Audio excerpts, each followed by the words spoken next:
दोस्तों, तो कैसे हैं आप सब। स्वागत है मेरे हिंदी शॉर्ट हैंड डिक्टेशन में 150 शब्द प्रति मिनट के स्पीड से स्टार्ट। महोदय, इस संबंध में दिन प्रतिदिन बढ़ने वाले भ्रष्टाचार की समाप्ति के लिए और कर्मचारियों के रवैये के संबंध में माननीय सदस्य ने विचार प्रकट किए।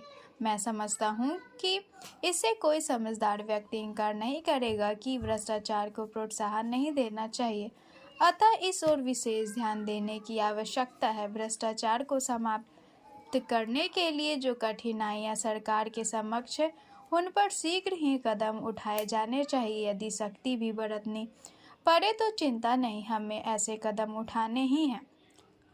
मैं यह जानता हूँ कि बहुत से लोग, जिनमें कुछ हमारे साथी भी हैं, इसकी कुछ बातों का विरोध करते हैं, परंतु यदि हम देश की उन्नति चाहते हैं, यदि हम देश को आगे बढ़ाना चाहते हैं और विशेषकर यदि आप समाजवादी ढांचे के आधार पर, जिसको कि कांग्रेस ने देश के लिए निश्चित किया है, इस देश की व्यवस्था करना चाहते हैं, तो हमारे लिए आवश्यक है कि हम इस तरह से कदम उठाएं कि जिससे लोगों को अपनी जीविका सुंदर ढंग से कमाने के लिए साधन जुट जाए।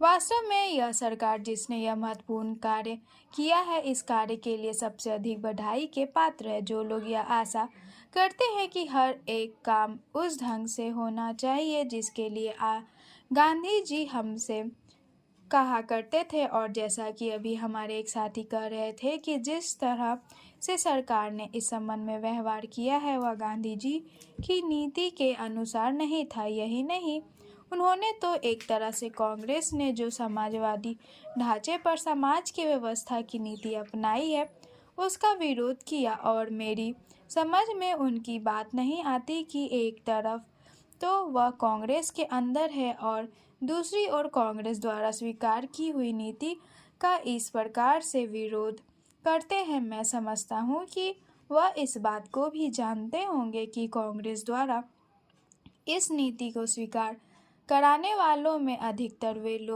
वे ही लोग हैं जो गांधी जी के अनुयायी हैं और उनके सिद्धांतों में विश्वास रखते हैं। ऐसी स्थिति में उनकी वह बात समझ में नहीं आती कि आज सरकार प्रजातंत्र और गांधी जी के बताए हुए नियमों के अनुसार आचरण क्यों नहीं कर रही है। यह बात बिल्कुल ठीक नहीं है।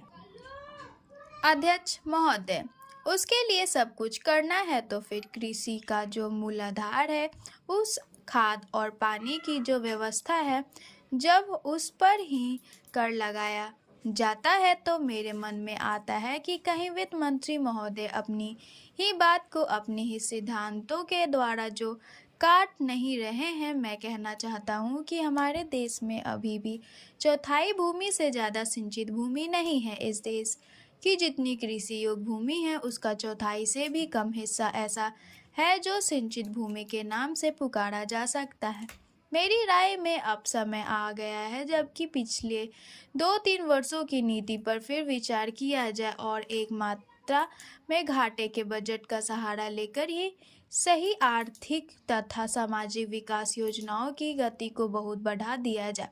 इस मामले में मैं समझती हूँ कि तुरंत कार्रवाई होनी चाहिए ताकि आज जनसाधारण में जो असंतोष उभर रहा है वह हानिकारक दिशाओं में न चलने पाए। आज के राजनीतिक वातावरण की दृष्टि से भी मैं कहना चाहती हूँ कि विकास की गति को बढ़ाने की आवश्यकता सर्वोपरि है।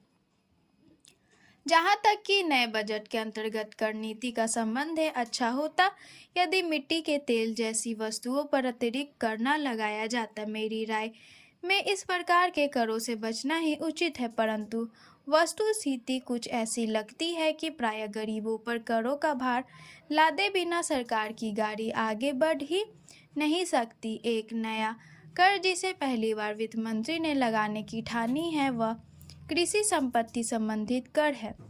अब से पहले कुछ राज्यों में कृषि संबंधित आयकर लगाया गया था, परंतु उसके प्रशासन तथा वसूली आदि में इतनी कठिनाइयां आई कि राज्य सरकारों को अपनी नीति बदलनी पड़ी।